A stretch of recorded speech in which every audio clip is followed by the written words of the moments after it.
How's it going, folks? Mike here, and today we're going to be reviewing the Becker BK-7 made by K-Bar. The concept of the BK-7, from my understanding, did a bit of research before this, is it is meant to be a combat blade for the military. And the concept of that, it's pretty self-explanatory. Combat blade, you want a lot of reach, so anything over a 5-inch blade, preferably. You want it to be pretty light. And you want it to be nimble, fast in hand. The whole survival knife concept, too, still applies. But this is strictly a combat knife that could also translate into other aspects of knife use. How well do they execute this? How well did K-Bar do? Honestly, 10 out of 10. For the price, that is. Picked this thing up for about 75 bucks. Maybe, I don't know, 10 months ago. And, actually, yeah, I got this in Alaska, and I loved it. But, the weight and balance of this knife for a combat knife is perfect. For this size of a knife, it might weigh a pound, maybe a little bit over a pound. It feels super lightweight in the hand, for the size of the knife, that is. I've handled the BK-2. I almost bought one. Bought this instead, just because for what I was going to use it for, this was my bear knife. The deployment method.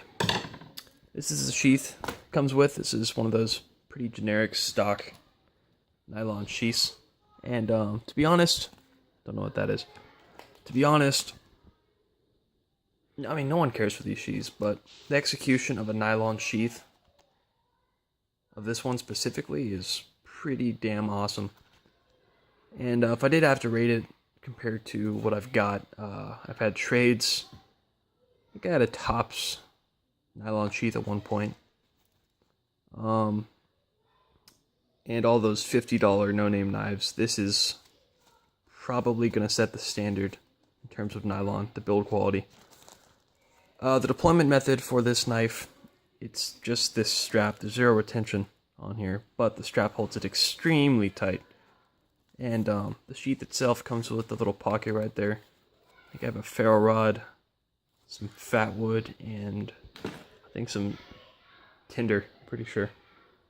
The butt of the knife, let's cover the handle from butt to tip, or the knife from butt to tip. So it's got a pretty decent sized skull crusher on there, or a pommel, or a whatever the hell you want to call it. It's an exposed tang. Okay.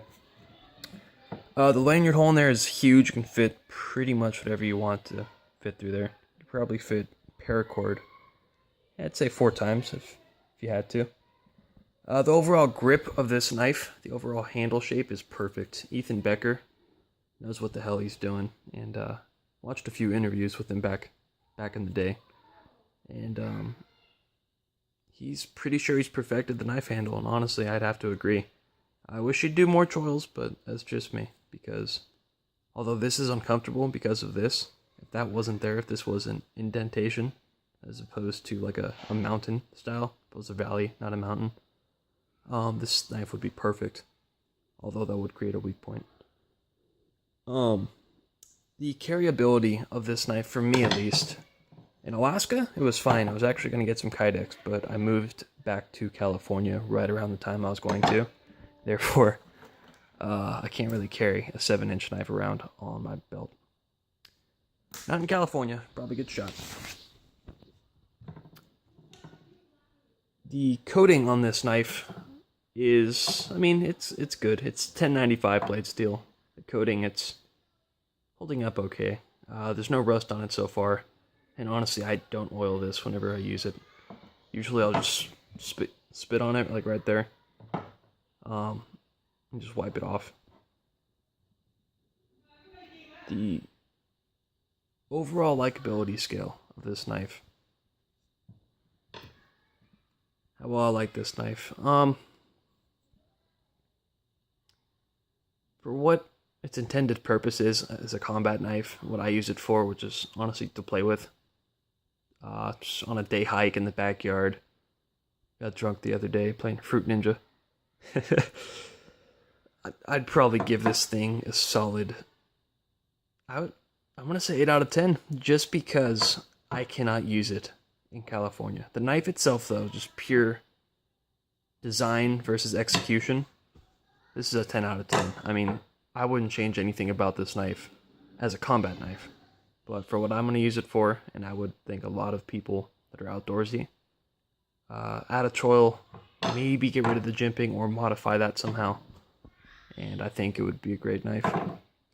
But yeah, this is my limited use of it so far. Probably only hiked or actually taken this thing out for a whole day. Maybe 10 days total. But those are, 14-hour days. So that's all I've got so far. I need to get some sleep. You can probably hear it in my voice, but yeah. That was my thoughts on the Becker BK-7. So have a good one, y'all. Take care.